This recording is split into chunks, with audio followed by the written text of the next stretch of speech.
Good day, grade 3 learners. Welcome to our lesson for English 3, Quarter 4, Week 2, Day 2. Our topic for today's are compound sentences, root words, and national themes. Please don't forget to like, share, and subscribe. Thank you.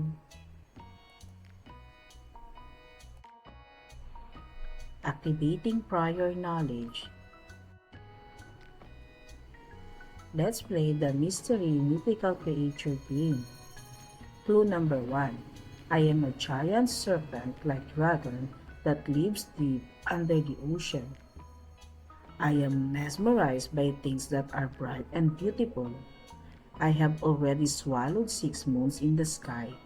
I am very afraid of the sound of banging pots and pans. My name starts with the letter B. Who am I?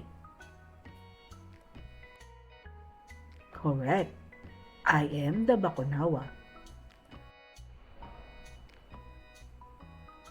Mystical game number 2. I am a supreme god.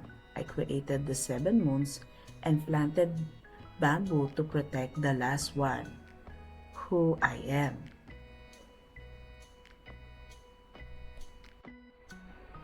The answer is Bathala.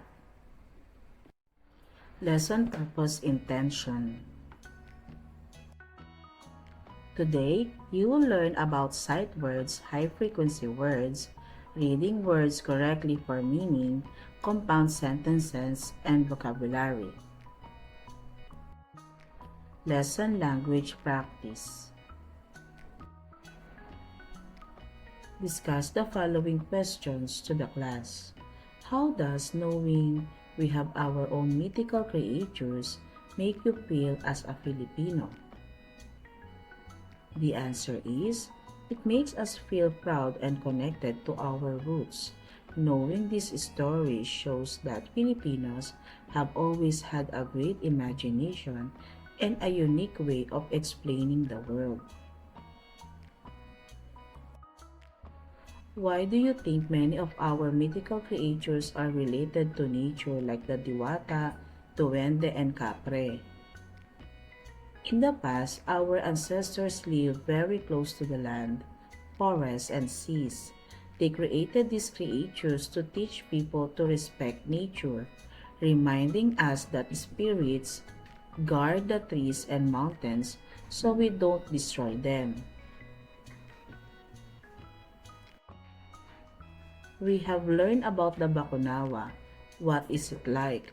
How is it similar or different from dragons in our culture, in other cultures?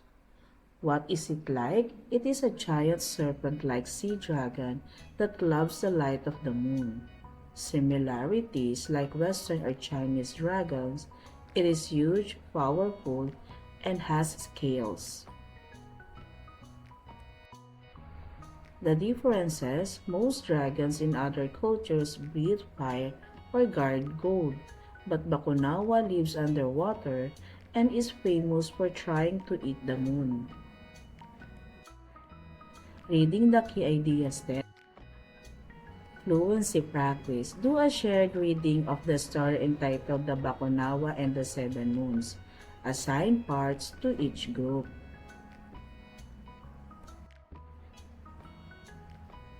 Roots of words. The early Filipinos have shown remarkable traits. One example is being brave or fearless. The root of the word fearless is fear. They faced the ferocious Bakunawa that what makes them fearless. The following are some examples of other remarkable Filipino traits. Number 1. Friendly. 2. Thoughtful. 3. Respectful. 4. Dependable. And 5. Persistent.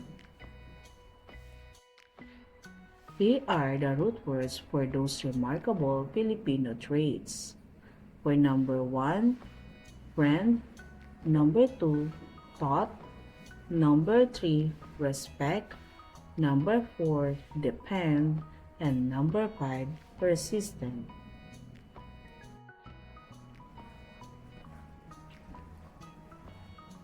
B.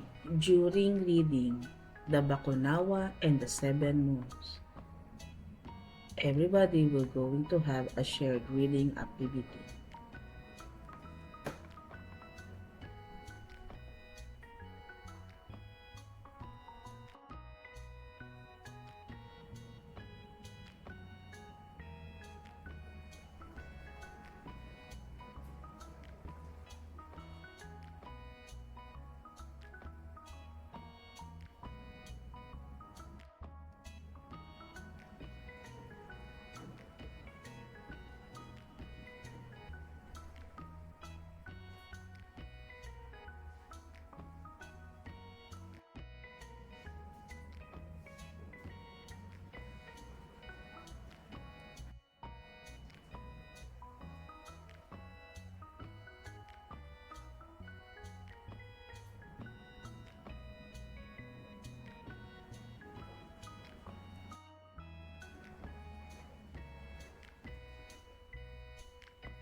Good day.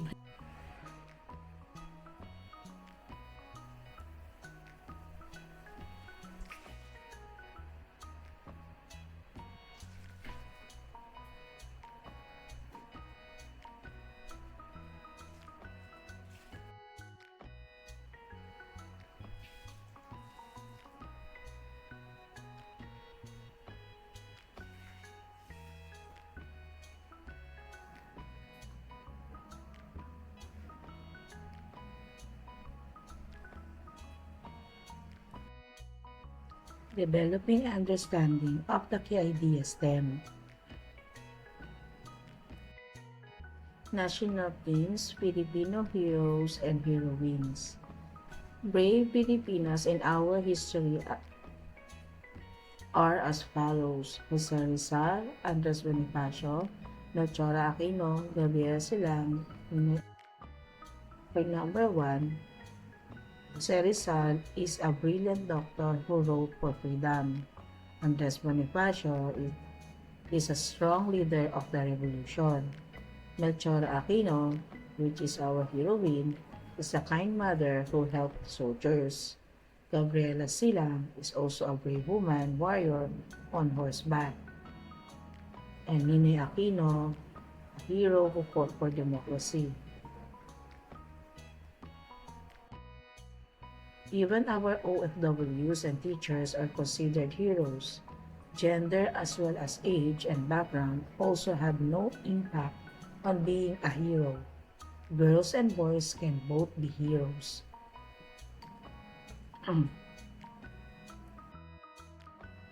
Deepening understanding of the key ideas then. Sight words: far, that, heard, small, 7, 6, 10, 8, keep, shall. Compound sentences. A compound sentence is a sentence that joins two complete ideas, independent clauses together. What are the parts of a compound sentence? Two independent clauses. Each part can stand alone as its own sentence. A punctuation mark, usually a comma, before the connector. A coordinating conjunction, the word that glues the two ideas together. What conjunctions do we use?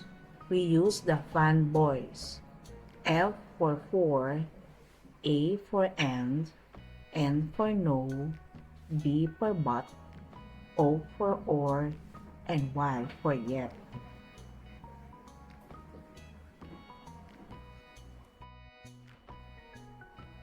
Let's annotate the part of each compound sentence as follows.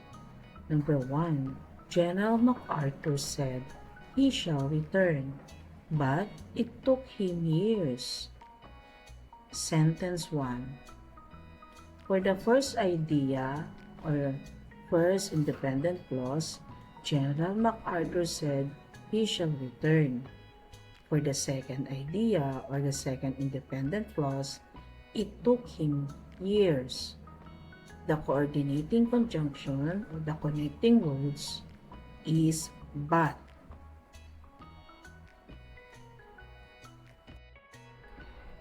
Sentence 2. Many Filipinos got hurt during the war and some got killed. For the first idea or clause number 1, many Filipinos got hurt during the war. For the second idea of clause number 2, some got killed. The connecting conjunction or word is and. Making generalization and abstraction. A hero, which is a boy, or heroine, which is a girl, is a person who is very brave and unselfish. They help other people or fight for what is right, even when it is hard or scary. A compound sentence is like a double sentence. It is made by taking two complete ideas and gluing them together using a comma and a special connecting words like and, but, or. Myth. A myth is a very old story that people told a long time ago to explain how the world works. They often have magical creatures like the Bakunawa or powerful gods like Bathala. Root word. A root word is the heart of the simplest form of a word. It is the base part that stays when you take away the extra pieces like ly or ly, and full at the start or end. Evaluating learning. Instruction. Complete the following compound sentences.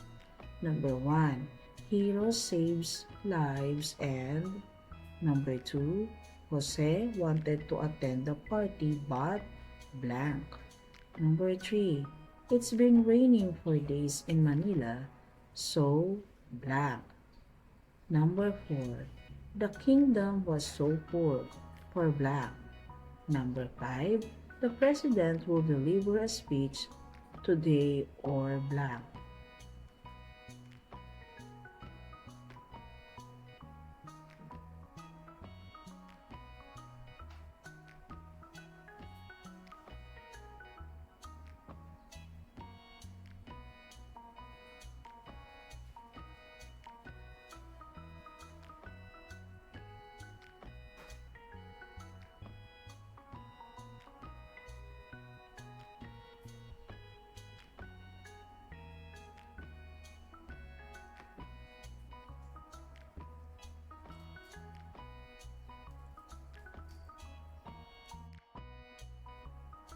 Here are the expected answers.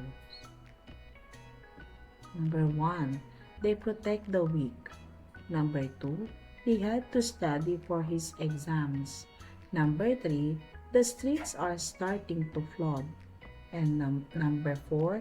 The greedy giant stole all their golds. Number 5. He will sign the new law tomorrow.